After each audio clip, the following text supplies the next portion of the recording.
आज की इस क्लास के अंतर्गत कक्षा 9वीं विषय विज्ञान के अध्याय 1 का इम्पोर्टेंट क्वेश्चन इस वीडियो में हम पढ़ने वाले हैं। तो आपका प्रश्न है, गर्मियों में घड़े का जल ठंडा क्यों होता है?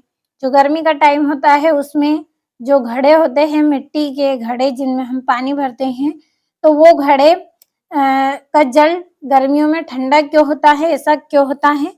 तो एक बार हम पहले इस प्रश्न के आंसर को अच्छे से पढ़ेंगे, फिर समझाने का आपको अच्छे से प्रयास करूंगी। तो पूरा वीडियो लास्ट तक देखें ताकि बिना रटे आप अच्छे से समझ सकें। तो चलिए पढ़ लेते हैं एक बार। घड़े के सतह पर छिद्र होते हैं जिनसे पानी बाहर निकल सकता है। ऐसा जल घड़े से ऊष्मा लेकर लगातार वाष्पीकृत होता रहता है और घड़े से ऊष्मा के त्याग के कारण घड़े का जल ठंडा हो जाता है। तो देखिए क्या होता है, जो घड़े की सतह है, गर्मियों में ऐसा क्यों होता है कि जो घड़े की जो सतह है उस पर क्या होते हैं, छिद्र होते हैं, छोटे छोटे उस घड़े पर छेद होते हैं जिनसे क्या है, पानी बाहर निकल सकता है। और जब पानी बाहर निकलता है तो घड़े की जो ऊष्मा होती है, घड़े में जो गर्माहट होती है, वो क्या है, वाष्प के रूप में समाप्त हो जाती है और घड़े का जल क्या है, ठंडा रहता है। तो चित्र के माध्यम से हम इसको थोड़ा समझ लेते हैं। क्या होता है कि मान लीजिए ये हमारे पास क्या है, एक घड़ा है। ये हमारे पास क्या है, एक घड़ा है, मिट्टी का घड़ा है। इसके अंदर क्या है, जल भरा हुआ है। इस घड़ा के अंदर क्या है, जल है। तो इस घड़े पर क्या है, छोटे छोटे इस तरह से क्या है, छेद भी होते हैं। छोटे छोटे छेद इस घड़े में रहेंगे। तो इस घड़े का जो जल है वो क्या है, इस सतह पर यहाँ पे बैठ जाता है।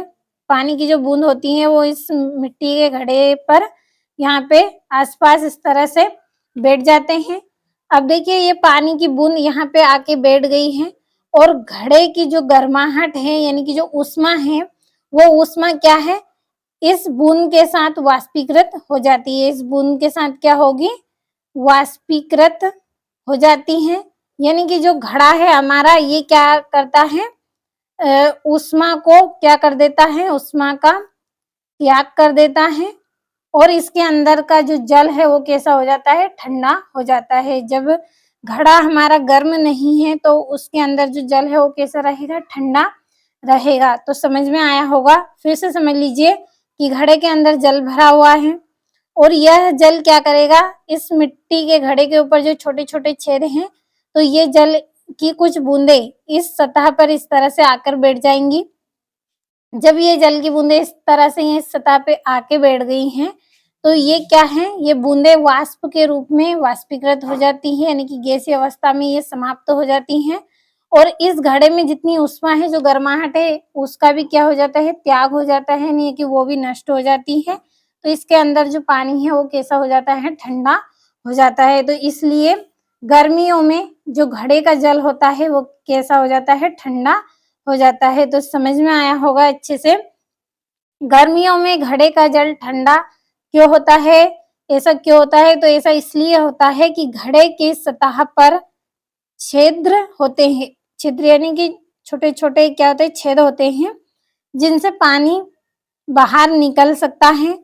ऐसे जल घड़े से ऊष्मा लेकर लगातार वाष्पीकृत होता है। ऐसा जल क्या करेगा, ऐसा घड़ा क्या करेगा, उन पानी की बूंदों के साथ वाष्प के रूप में समाप्त हो जाता है और क्या होता है, ऊष्मा यानी गर्माहट का त्याग हो जाता है। इस कारण पानी ठंडा हो जाता है। तो अच्छे से समझ में आया होगा। तो स्क्रीनशॉट ले, नोटबुक में नोट करें और अच्छे से कंप्लीट कर लें।